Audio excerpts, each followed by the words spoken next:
కార్తీ గారు ఇప్పుడు కొత్తగా యాక్ట్ చేస్తున్న మూవీ 'సర్దార్ 2' అయితే కార్తీ గారు ఈ 'సర్దార్ 2' మూవీకి ముందు లాస్ట్ యాక్ట్ చేసిన మూవీ 'సత్యం సుందరం' అయితే 'సత్యం సుందరం' మూవీ రిలీజ్ అయ్యి 1 ఇయర్ అయిపోయింది. అయితే 'సత్యం సుందరం' మూవీ రిలీజ్ అయ్యి మంచి హిట్ అయింది. అయితే 'సత్యం సుందరం' మూవీతో కార్తీ గారికి ఒక మంచి హిట్ వచ్చింది. అయితే కార్తీ గారు 'సత్యం సుందరం' మూవీ రిలీజ్ తర్వాత 1 ఇయర్ టైం గ్యాప్ తీసుకొని ఇప్పుడు మళ్ళీ ఈ 'సర్దార్ 2' మూవీలో యాక్ట్ చేస్తున్నారు కార్తీ గారు. చూడాలి కార్తీ గారికి ఈ 'సర్దార్ 2' మూవీతో కూడా ఇంకొక మంచి హిట్ తనకి వస్తుందా లేదా అనేది మనం ఈ 'సర్దార్ 2' మూవీ రిలీజ్ అయ్యాక చూడాలి.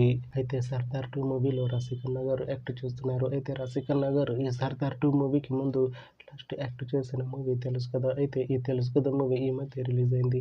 అయితే 'తెలుసు కదా' మూవీ రిలీజ్ అయ్యి మంచి హిట్ అయింది. అయితే 'తెలుసు కదా' మూవీతో రసికన్న గారికి ఒక మంచి హిట్ వచ్చింది. అయితే రసికన్న గారు 'తెలుసు కదా' మూవీ రిలీజ్ తర్వాత కాస్త టైం గ్యాప్ తీసుకొని ఇప్పుడు మళ్ళీ ఈ 'సర్దార్ 2' మూవీలో యాక్ట్ చేస్తున్నారు రసికన్న గారు. చూడాలి రసికన్న గారికి ఈ 'సర్దార్ 2' మూవీతో కూడా ఇంకొక మంచి హిట్ తనకి వస్తుందా లేదా అనేది మనం ఈ 'సర్దార్ 2' మూవీ రిలీజ్ అయ్యాక చూడాలి. అయితే 'సర్దార్ 2' మూవీ టీం ఈ మధ్య ఒక చిన్న టీజర్ని విడుదల చేసింది. అయితే దానికి మంచి రెస్పాన్స్ వచ్చింది. అయితే 'సర్దార్ 2' మూవీ టీం ఈ మధ్య షూటింగ్ని కూడా కంప్లీట్ చేసుకున్నారు. అయితే 'సర్దార్ 2' మూవీ టీం మాత్రం చాలా కాన్ఫిడెంట్గా ఉన్నారు. ఈ 'సర్దార్ 2' మూవీ మంచి హిట్ అవుతుంది అంటున్నారు మూవీ టీం. అయితే 'సర్దార్ 2' మూవీని 2026లో రిలీజ్ చేసేలా ప్లాన్ చేస్తున్నారు మూవీ టీం. చూడాలి 'సర్దార్ 2' మూవీ రిలీజ్ అయ్యాక మంచి హిట్ అవుతుందా లేదా అనేది మనం ఈ 'సర్దార్ 2' మూవీ రిలీజ్ అయ్యాక చూడాలి.